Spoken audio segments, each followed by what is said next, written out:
Wonderful. Thank you for the opportunity to speak to a lovely audience. Today, I would like to speak about spreading solution-focused ideas to the community, not only to professionals, counselors, therapists, but to the community. I have recently written a new book, so the rest of the time I will be advertising my books, okay? So the book came last week out in German language, and later this year I think it will also come out in English from Rutledge. And it is exactly the same things that I have been speaking before, so nothing new, but written in a style, hopefully, that is easy for parents to grab. Now, parents don't read books, so we are hoping to get the message across. Maybe writing books is not the best way to get the message across these days, but I have already done a few TikTok videos. So maybe one day we will find the right channel to get the information through. So I'm already working on my next book, and I hope to write a book. It's challenging for teachers, school teachers, so that they would find solution-focused ideas appealing, and they would think, hey, this is maybe something I can do with my school, with my students, with my impossible children. And when I'm writing the book on schools, so I am simply collecting different solution-focused ideas that many of them you are familiar with. And I'm trying to write them down in a way that it would make it accessible to teachers. Let's see how this works. I'm not sure, but I already got some little positive feedback from some teachers who were reading the Finnish manuscript. So I'm hopeful. Okay, so then I thought that, yes, in fact, do you mind if I start with a story? Can we be in a storytelling mood? So close your eyes and... No, you don't need to close your eyes. But you know that I have developed this one version of solution-focused work that we call kids skills. Now I like to speak, maybe better to speak about skills thinking, like let's think about this as a skill rather than let's think about this as a problem or a disturbance. So then I have been teaching in different parts of the world, in many countries, and then a part of the training is that you have to write a report, that you have done it, that you have used this model. So I have a lot of reports. I'm not exaggerating if I say I have more than 1,000 or even thousands reports, because so many countries.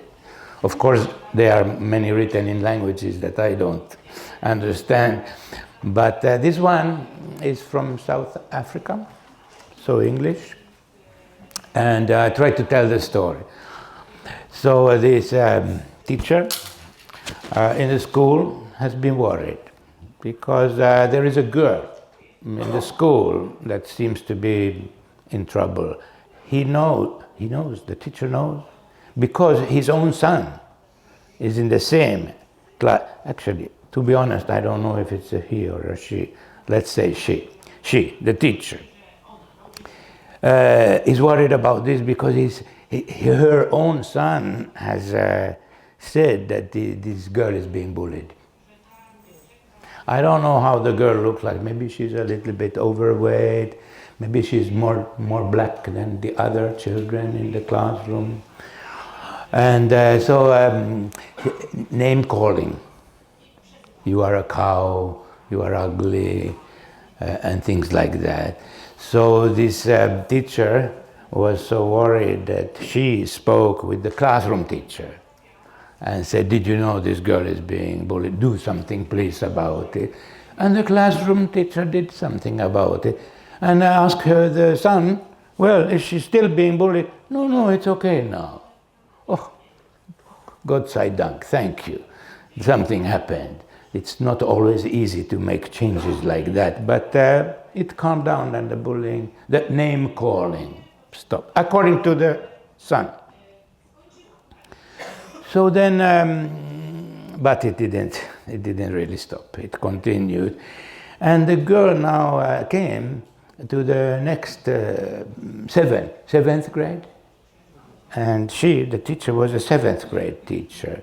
So she started to connect with her. Can we talk? And do you want to talk with me? And the girl really very much liked to talk with the teacher. And the teacher found out that, not immediately, but after a while, that the bullying continues. In fact, there were some boys in the class that had been bullying her, and the teacher thought, okay, affirmative action, I'm going to go, and spoke with the boys in the class, and it actually helped a little bit. But then some other kids in the school, not in the same class, but in the other classes, they started to bully her again. So the teacher tried to help her by thinking, how can I help her? They had not done any solution-focused training, but still said something like, I think you need to learn to ignore them. You know, when they bully you, you just don't listen to what they say. And this is something that you need to learn in order to, because I cannot stop everybody from bullying her. It's a big school and there are always somebody start again. Turned out that it was too difficult. She could not learn to ignore. It's very difficult to ignore. If somebody says you are stupid, you are ugly, you are a cow, you are a whore, I don't know what they say. So actually it didn't work quite well. You know? Then the teacher said, okay, how about you learn to think good things about yourself, like develop some kind of self-esteem. So maybe say some good things about yourself. No, I cannot think any good things about myself. I am ugly and I hate myself. And sometimes I just cry at home and don't even go to dinner. So there were like different strategies that have been tried. Like, let's talk to the boys, let's make you ignore, didn't work. Let's try to make you think positive about yourself, didn't work. So she was desperate. How can I help this girl?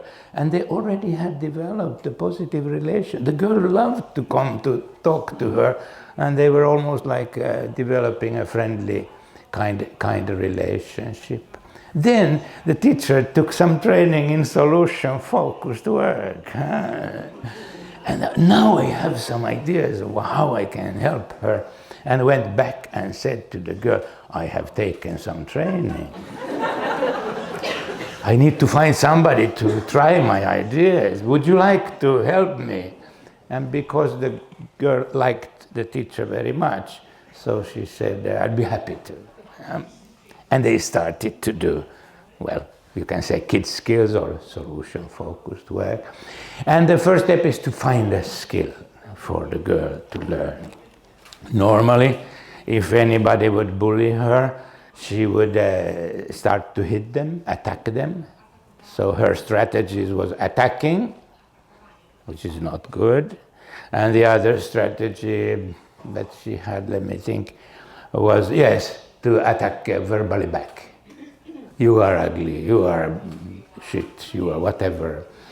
So then what would be a better way to respond? So I think the first, so what skill do you need to learn in order to deal better, not attack, not start verbally. And the girl said, I need to learn to become deaf. I don't hear anything. But then the teacher said, but then you don't hear any music if you become deaf. Yes, I love music and dancing. I don't want to become deaf. So it was not a good idea. So what else could help you? I know, I need to learn to become invisible. Nobody sees me. Okay. The teacher says, I think that is scientifically impossible. Good idea. Eh? So they were searching for something that could help her. Then finally, she, the girl, said, not the teacher, that I need to learn to put on a shield. Shield, like an energy shield, like in a computer game. I have put on an energy shield. And the teacher, of course, wonderful idea. Let's search. What can you do? How can you put the shield on? And they started to talk about this skill of putting on a shield. The teacher had learned kid skills, and we have this idea that you can have a power animal. So then, is that could a power animal or a superhero help you to put on the shield? So you don't forget it is difficult to put on the shield. So the girl said, I don't like superheroes. What about animals? I love elephants. I will have an elephant on my shoulder, and because I love rainbows, so the elephant will have the colors of the rainbow, and it will sit on my shoulder, and when I need my shield, it will put it on, the elephant. So she's starting to develop some ideas about how to go on with this skill of putting on. And then she said, but how can you remind, if you need to remind the elephant that now it's time to put on the shield, can you reminding is also part of kids' skills. So the girl said, I will use a sign, not like peace sign, but like this. So I will just do like, and then the elephant will know that it's time to put on the shield. Oh, lovely idea. You just do like that, then the elephant will put on the shield. seems to be a useful idea. But who can help you with this? You need supporters. Impossible to change without support, outside support. So she said the name of the girl, let's say her name was Amelia. Let's get Amelia. So they went and get Amelia immediately to the session. A session, it's not a session, just a talk.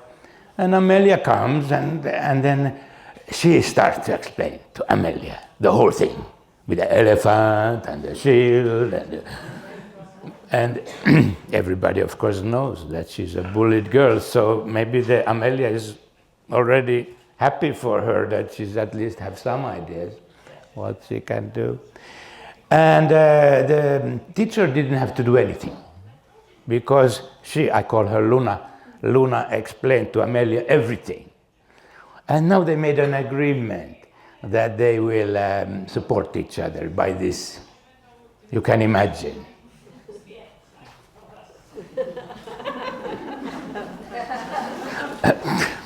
And the teacher is observing the girls, and they are doing this all the time. Even one time the teacher was observing, and the girl was to the teacher. Almost like a game that they are playing with this sign. And she also asked the teacher, what about your mother? Can we have your mother on board? Because it's important to have support from the family. And she said, no. My mother is so busy. She has no time for me. And I don't want to involve my mother in this. Okay. So what good things will come out of this? if this works and everything, so why is it a good idea? She said, then I will be happy, and then I can go to my grandmother's grave, and I can tell her this story, how I learned. And why did you want to go to your grandmother's grave to tell this story? Yes, because she's the only person who has cared for me in my life, and she's so important.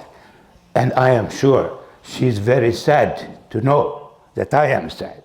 So if I go and tell her, then she will be happy in the grave to know that I'm not anymore suffering in the way.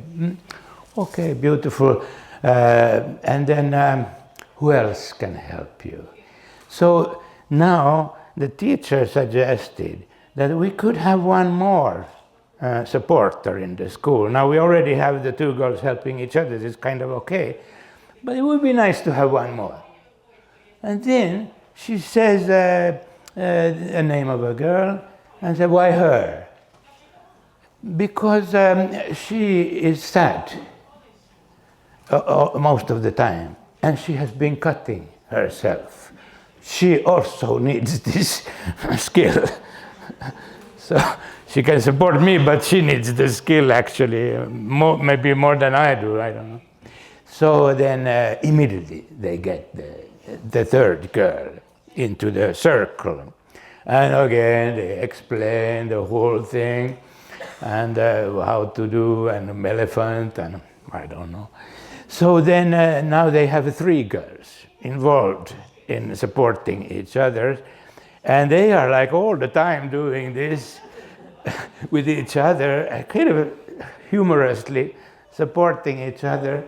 And of course, part of this way of working is that if you succeed, then you have to celebrate, no? You have some kind of celebration. And the teacher said, we can celebrate here in school, three girls together with the teacher. And she said, I can bring some food and something to drink. What do you like to do?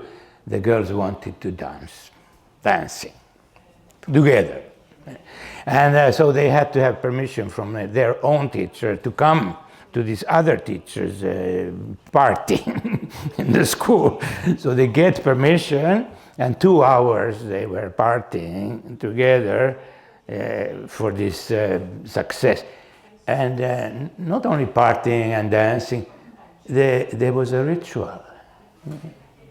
And the ritual was that this girl, I call her Luna, that she thanked her two friends for helping her.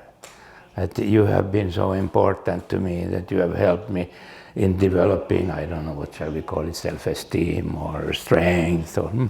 So then the girls also thanked her, because they said it has been so wonderful to see that you have started to smile and you have become happier and you have been. So the girls also spoke very beautifully to each other. I think it was quite touching also for the teacher who was listening to this. But then dancing, not too much tears. We also have to dance, right? And then in that celebration, the girl said that I have also told my mother about this project. And my mother has said, the emotional ending to the story, that my mother has said that we can go to the village where grandmother is buried, so you can tell the story. So I thought it was quite a lovely story, no? And I have similar, not all the stories are so detailed and so lovely descriptions, but they have the same structure. They're more or less the same structure. There is something that you need to learn. It's very difficult to find what it is that needs to learn. And we search for it, and at first it doesn't work, and then we look at something else. And then we find something, but then we are aware that it probably will not work without some help. If it's not from the family, then maybe it's your friends. And in the school system, it's kind of normal to think that it's your friends in the school that will help you. And isn't it true that if you ask children to help another child, they always say yes. They want to help. It gives them prestige, and maybe it helps them too. Like in the case of the girl who also got a lot of help from just being a helper to this one. So more or less similar structure. And now the question is, how can we bring this kind of solution-focused psychology into schools? Not so easy. How do you present these ideas? So I would like to remind us, many of you know about Insu, and she has a video that I have texted on YouTube. Feel free to, I will give you a PowerPoint presentation where you just click a button and you get it automatically. But it's a lecture, more than an hour, 1 hour long, where she tells about, have you heard, WOW project, working on what works. And it's a lovely story when the teacher was complaining that I have so difficult students, I don't know what to do with them. And Insu said, what do you do with them? We put them outside the classroom, they have to go out. So Insu said, does it help? Well, it helps while they are gone, but then when they are back, it's the same again. So Insu says, so why do you do it? Why do you do something that doesn't work? There is nothing else we can do, said the teacher. Insu, there must be. What do you mean? There must be. There always is something else you can do. Insu, solution-focused mind. And so the whole conflict with the teacher ends with, come and see yourself. And Insu and the husband of the teacher, it was a lovely teacher and she really loved her kids, but sometimes it's very stressful, no? So then they went, the husband, a professor of sociology, and Insu to the school without any idea what shall we do. And they came there and they simply decided to sit in the back of the class and observe. We have learned some observation techniques. They only observe the positive things. So the method is that somebody observes the classroom, and then at the end of this lesson, they tell the class, I have seen that you have done this good thing, you helped her, and you have done, what's your name? Yes, I noticed you had a book and you were about to hit your friend with the book, but you didn't in the last moment, you took it. Almost like ridiculous things. But the children were so happy to hear this kind of positive feedback. That the method started to spread. Maybe you know the story, but she tells the whole story, how it developed and how they tried, and the headmaster became so excited about it and wanted every school class to have an observer. And it spread, the method spread. It was also tried here in Europe in several schools. And then Insu tells a lovely little story. She says, one teacher came to me and said, this method, this has changed me as a teacher. The method is not about changing teacher, it's about working with the class and the children. Yes, Insu says, yes, how? I speak differently with the children now. Oh, how do you speak? I try to get you to imagine Insu, she has a wonderful way. So, how do you speak differently with the children now? Now, for example, before, if a child was 15 minutes late, I would go to the child and I would say, why are you 15 minutes late again? And Insu, yes. And now, you do different? Yes. Now I go and I say, what can you do to be only 14 minutes late tomorrow?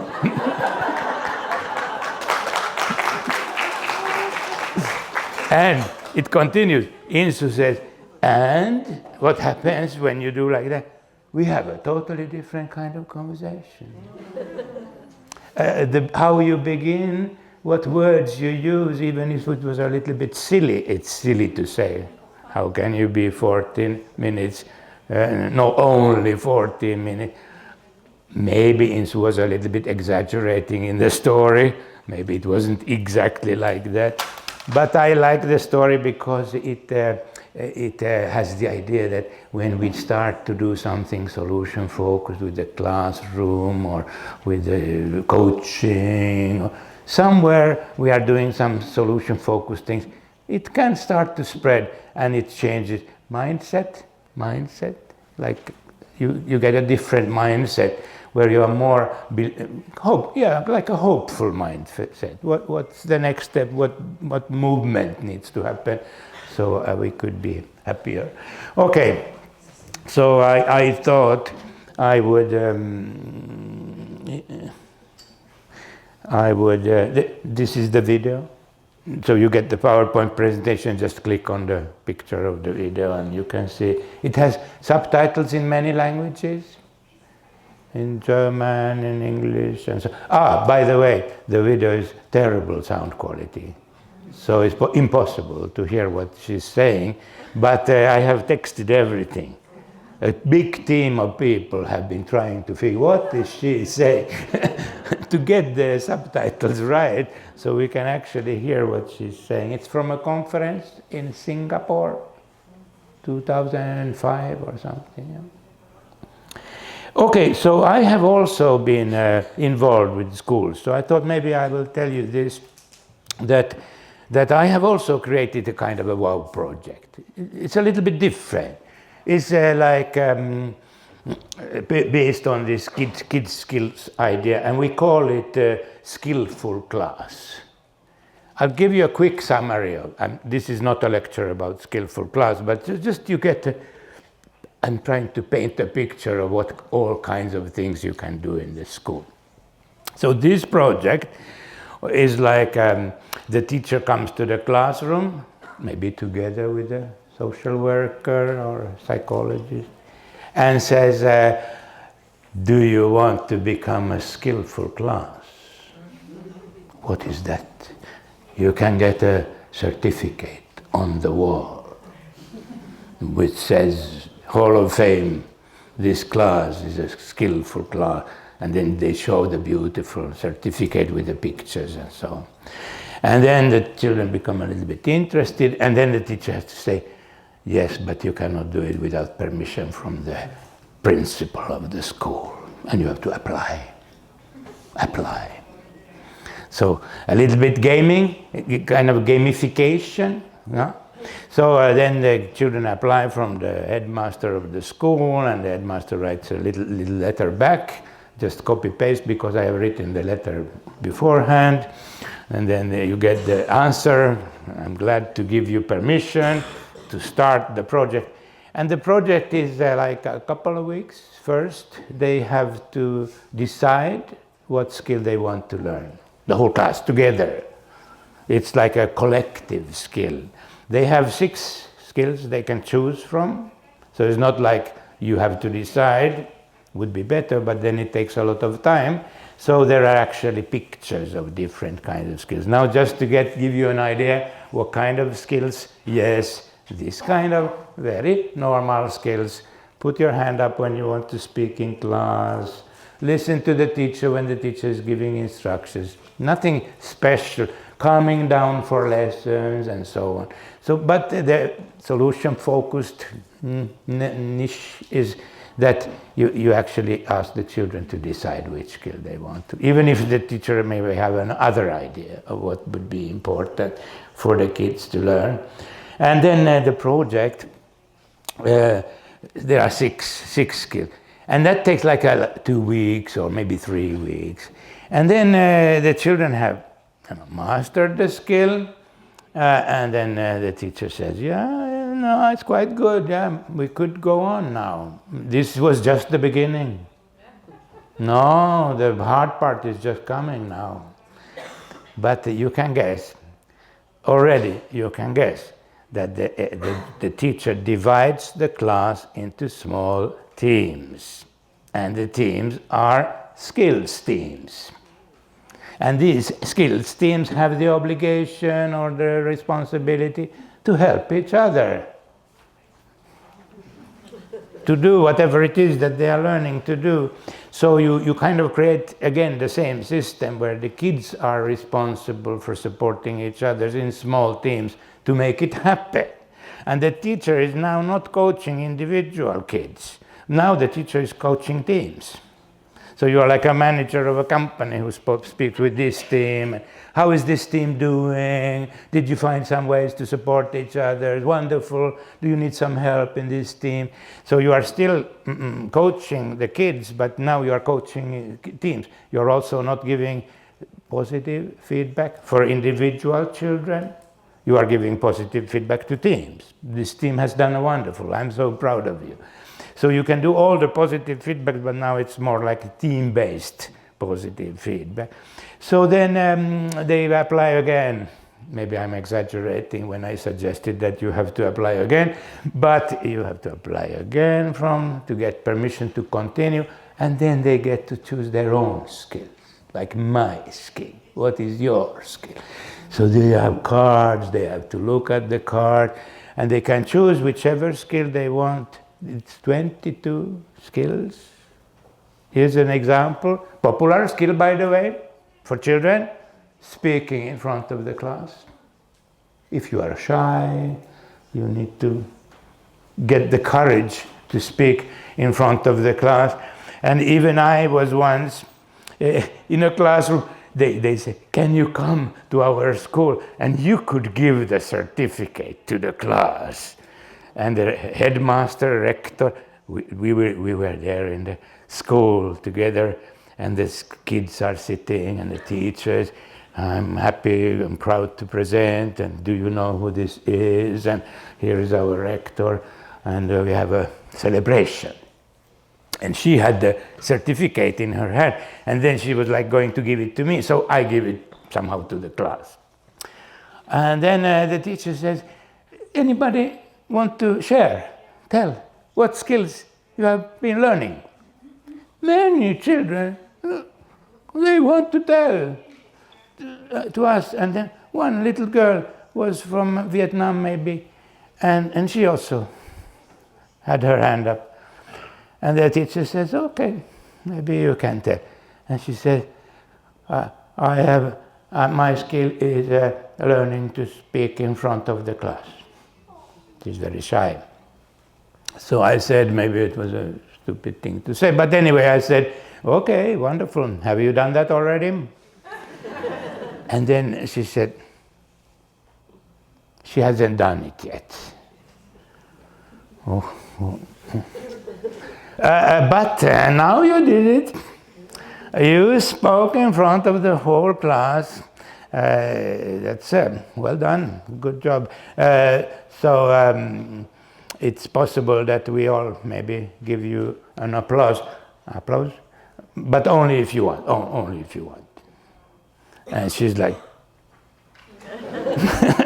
and the whole class, all the children, the headmaster, we all gave her a little applause to show that you have done it now. You spoke in front of the whole class. It was not exactly giving a lecture, but it was still speaking in front of the class.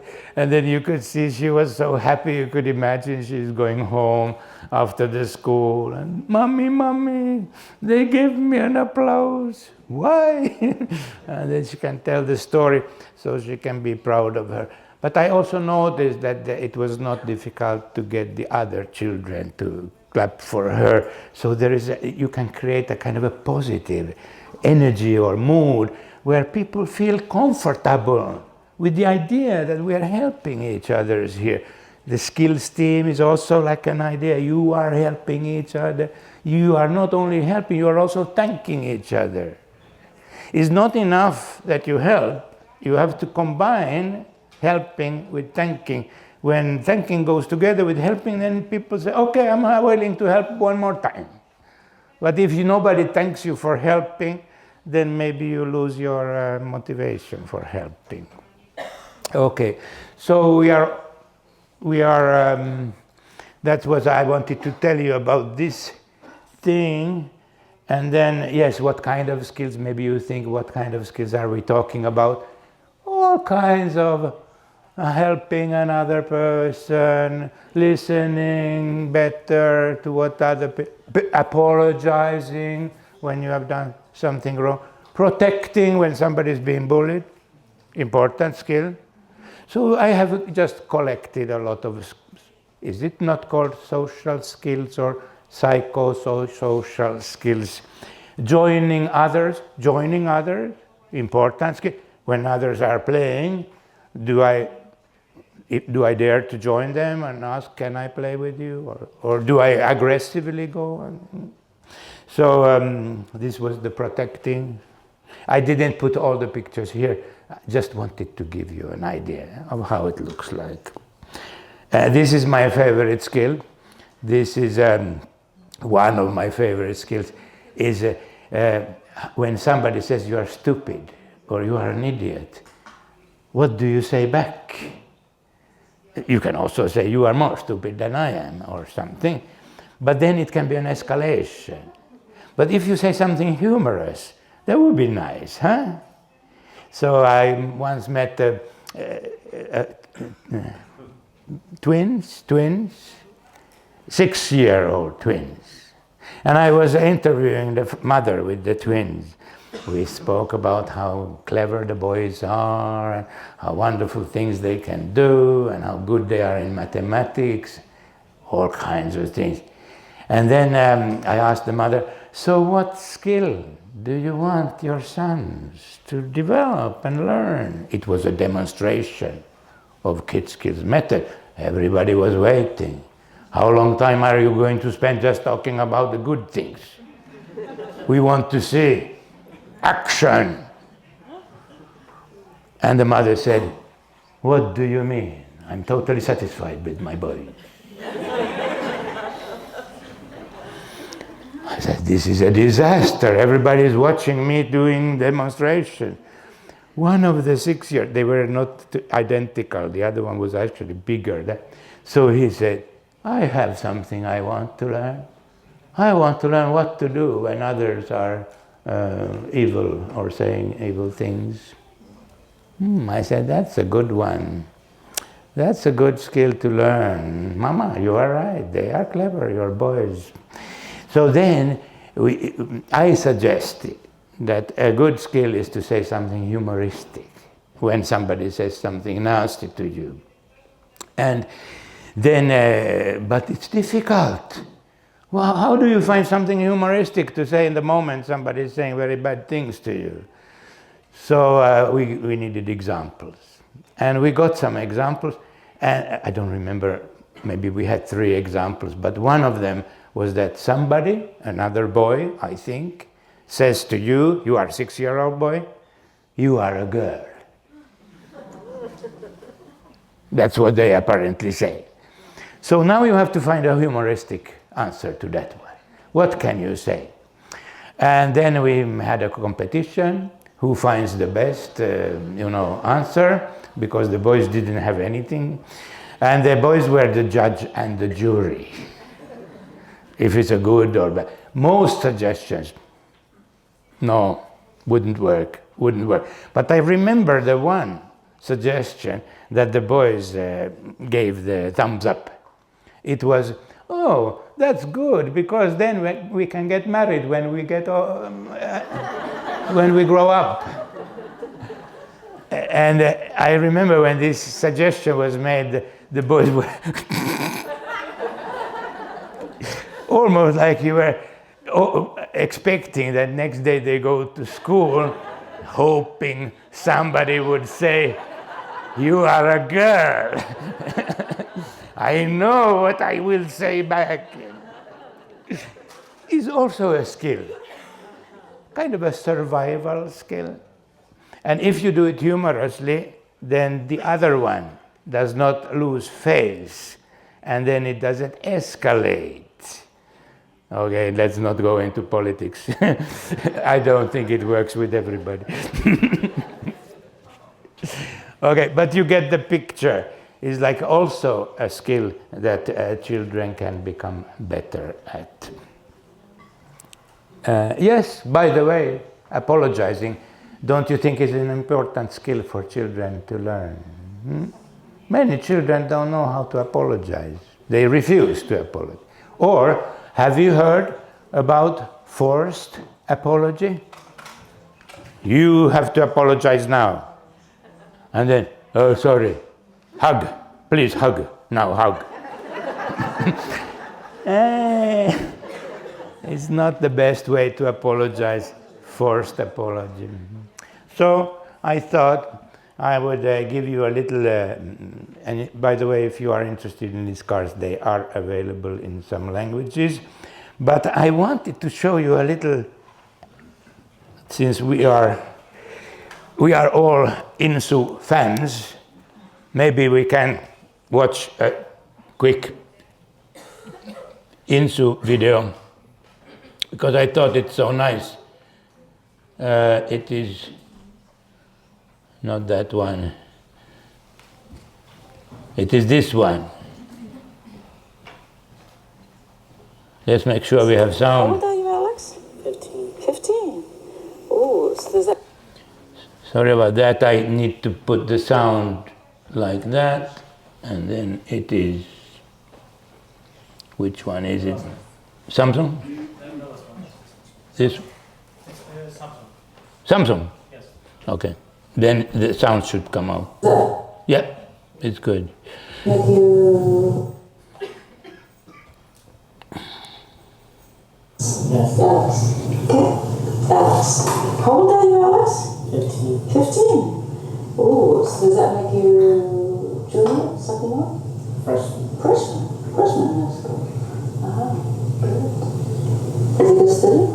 Excellent student. No kidding. Wow. Where does he get this brain? From his mom. From his mom. Yes.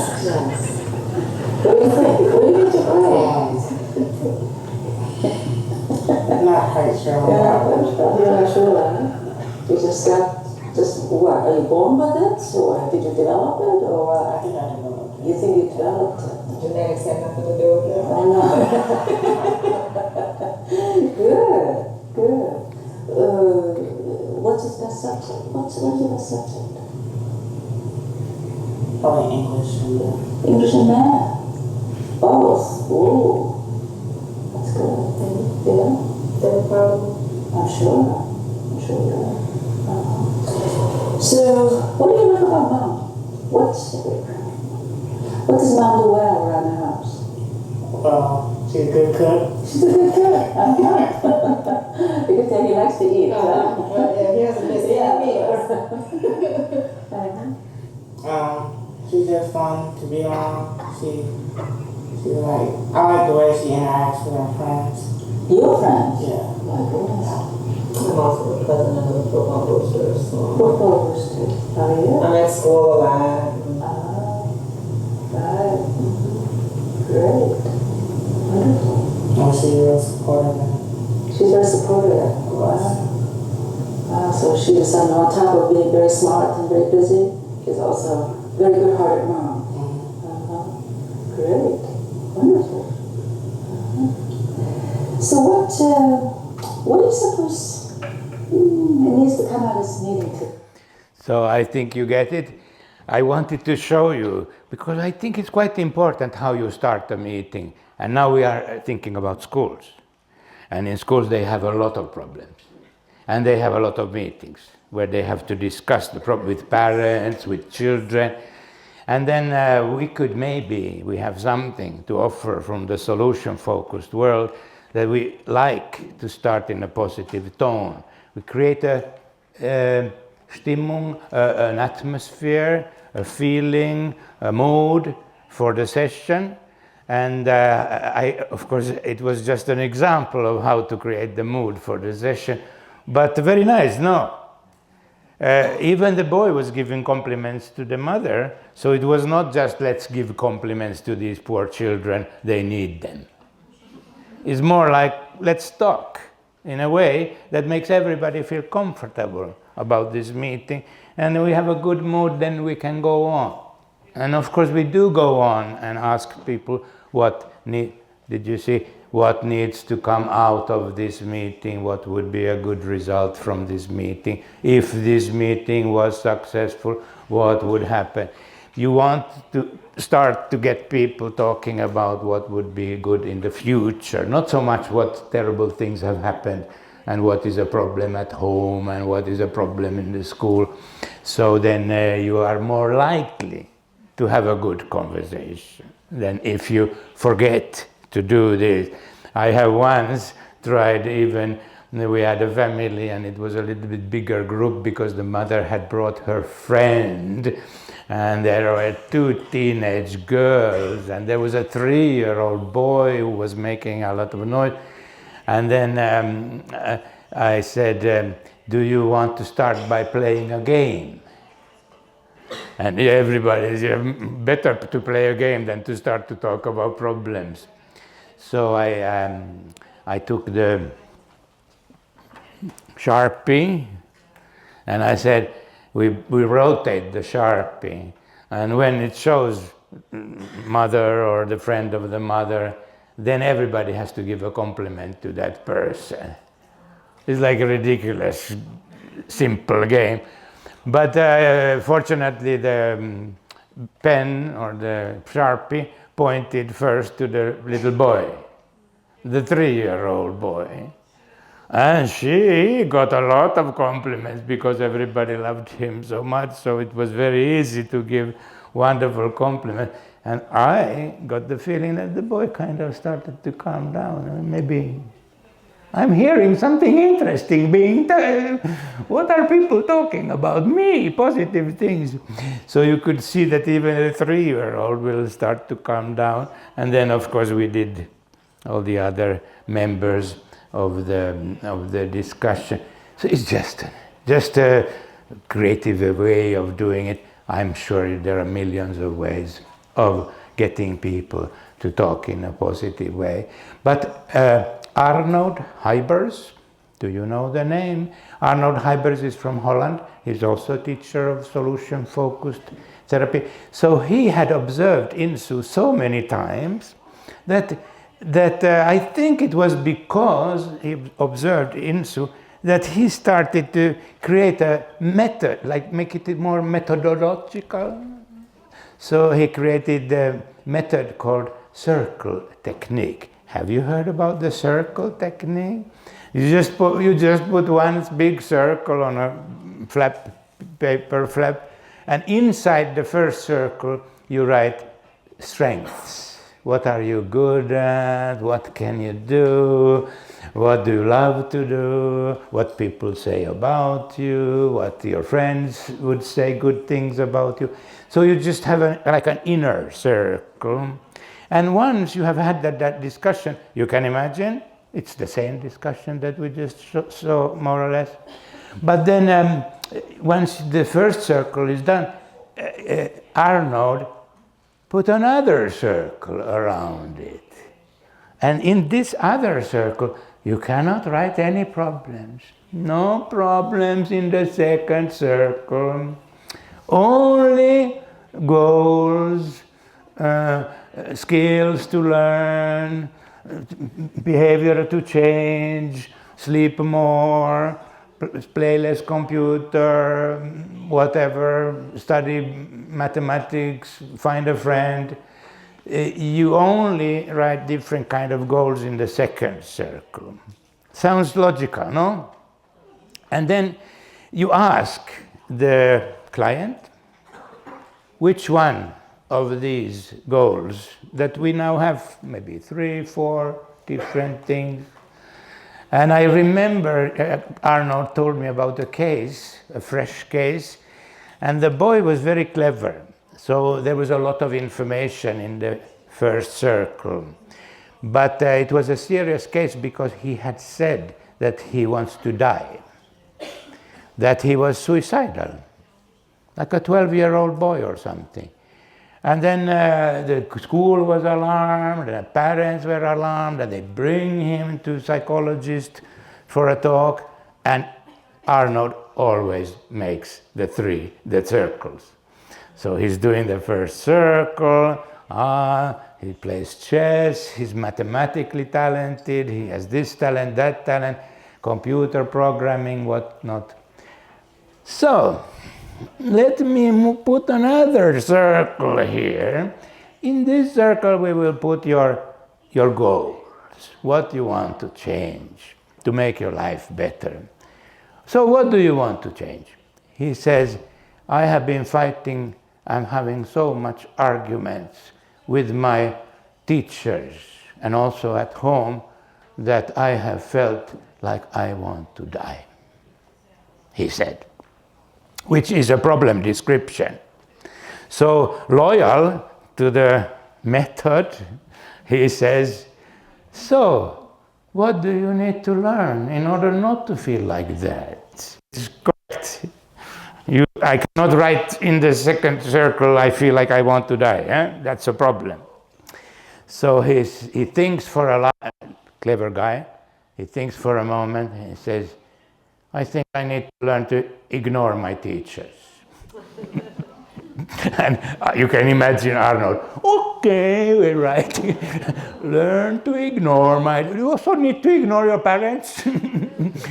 And they are starting a conversation about how difficult it is to ignore it. What does it mean to ignore you don't ignore every time they say something, but certain things, criticism or something.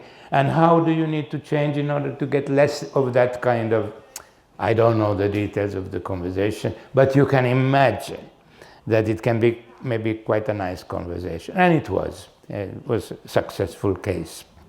And he also met the parents. Another time he met the two sisters. So it was a normal therapy session with, I think, 5 meetings or something all in all. But serious problem, circles. So I have been very inspired by the circles. In Holland, it's very popular with the circles. So everywhere you go, you get, even if you are invited to a dinner party, the first thing they do is the circles. No, I'm exaggerating a little. But I mean, it's a little bit popular, the circle method in certain countries. And I was inspired by it, and I thought it's a wonderful idea. And I even suggested to Arnold, I said, well, what about adding one more circle? You can imagine what circle I would like to add to the picture. And I said, what about if we put one more circle? There is no space on the paper, but, and the next circle is support. Who is going to help you?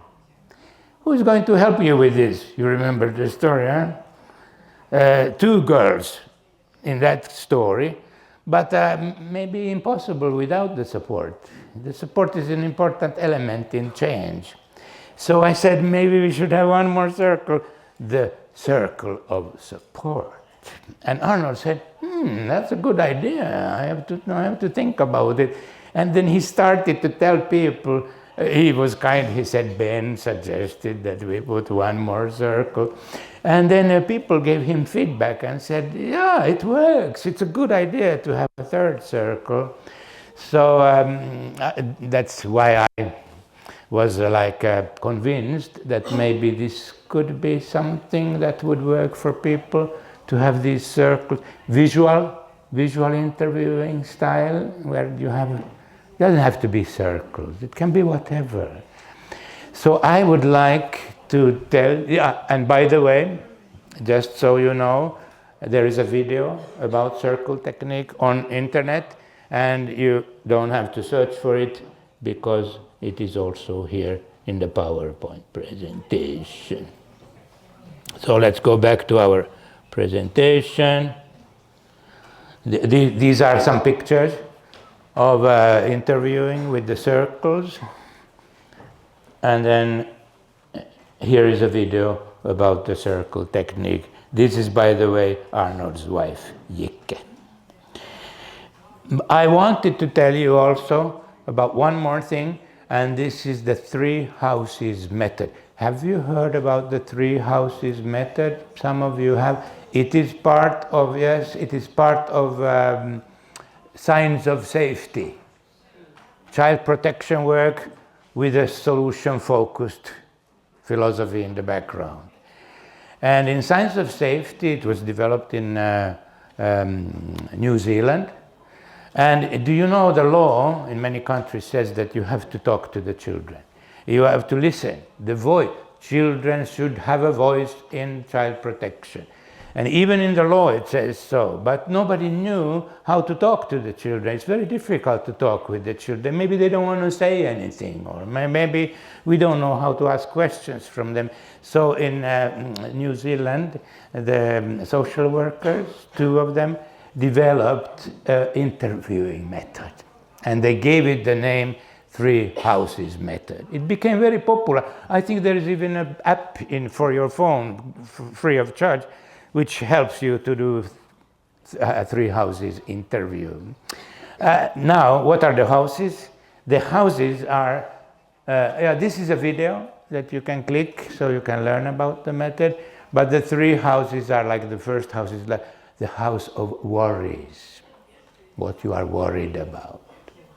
Then the next house is like, I'm worried that my mother will continue drinking. I'm worried that I cannot go home. I'm worried that my father doesn't come back from solution-focused conference.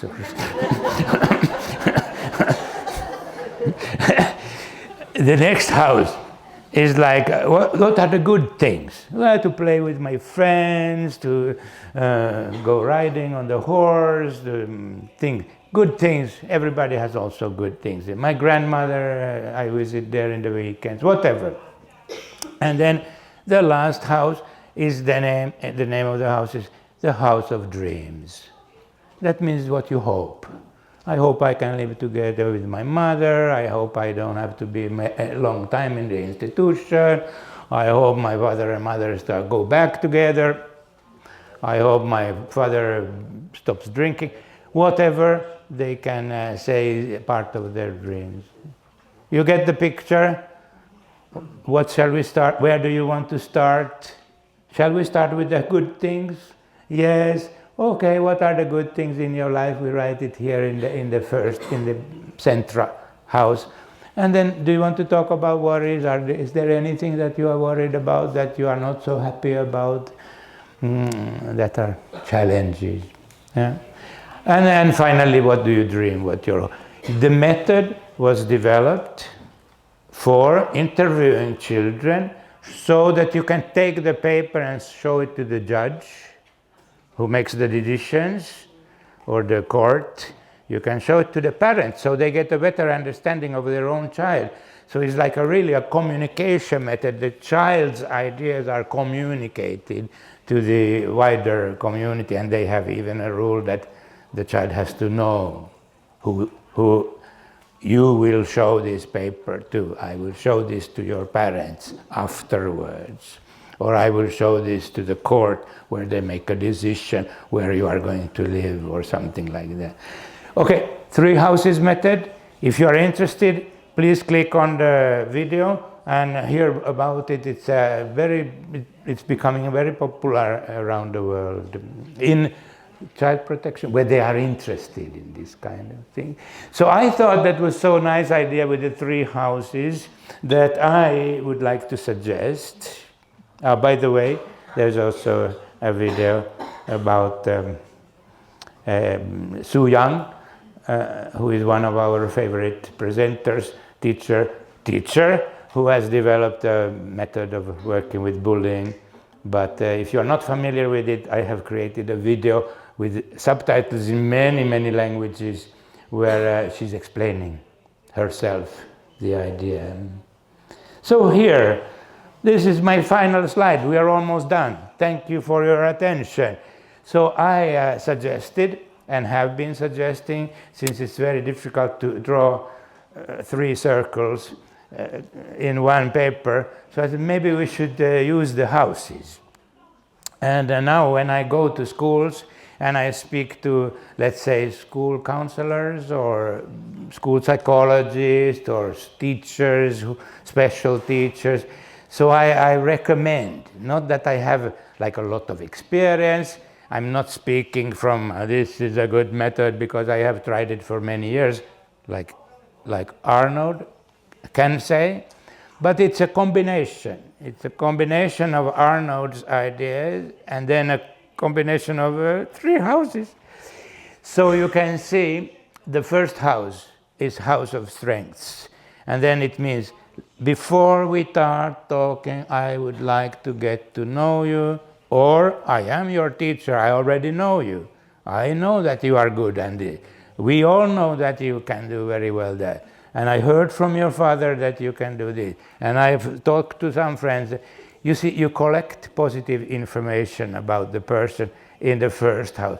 Not too complicated. Everybody can understand it. It's the same as the circle method.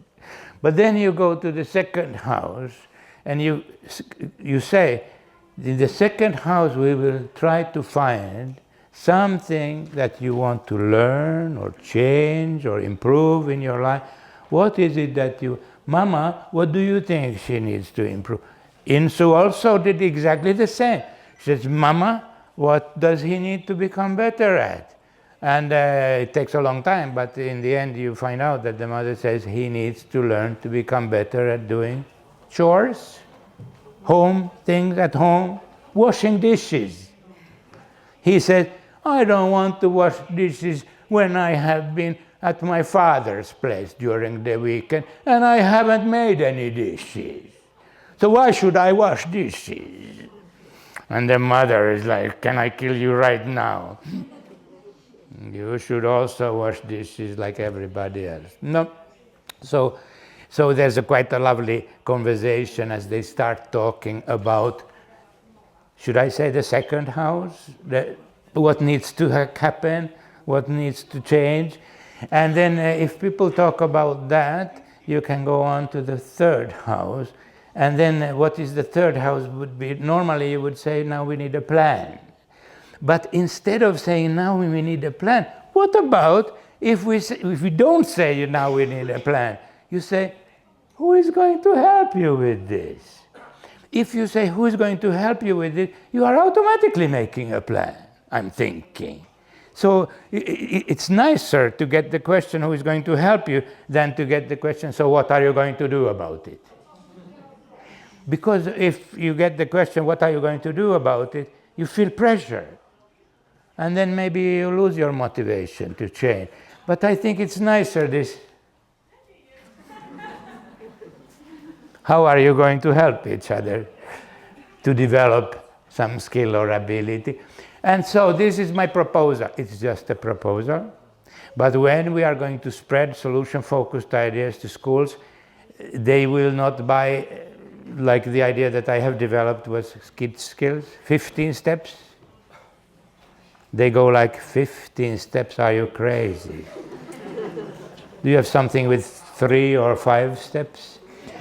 And I used to think that it's a joke to say, do you have something? But maybe not. Maybe we have to develop something with 3 steps. Of course, after the three you can develop and you can put different elements and you can make it more complex. But still it could be a frame that we might be able to spread to people who are not trained in solution-focused approach. So that was my message. Now let's see what the timing. Do we have like extra time? If we have extra time, you can guess what we are going to do. Of course, I could recommend to you that you do a short interview with each other using the 3 houses model. You can interview ordinary people using this model just to get used to it. But I thought that's up to you. You can decide how you want to use some time with yourself, with the team, with the groups. You can either role play this, but I don't know if you are in the mood. We have been working with these exercises all day. So if you're not in the mood of doing another exercise, don't do it, but have a talk with each other about this idea. How would you use it? Where could you teach it? What do you think will be the response? Do you think people will understand it? Could it go wrong somehow? Anything you are thinking about, or your own way of spreading solution-focused ideas in school. I think we need many different ideas. Yeah. So take your 10 minutes and chat with each other freely. Otherwise, I think we are done. Thank you for the attention. It was a pleasure to speak in English. They say it was a pleasure to preach to the choir. Have you heard a saying like that? Believers, we are all believers already. But anyway, it's lovely to share these ideas, and I think it's time to give the word to our organizer. Thank you.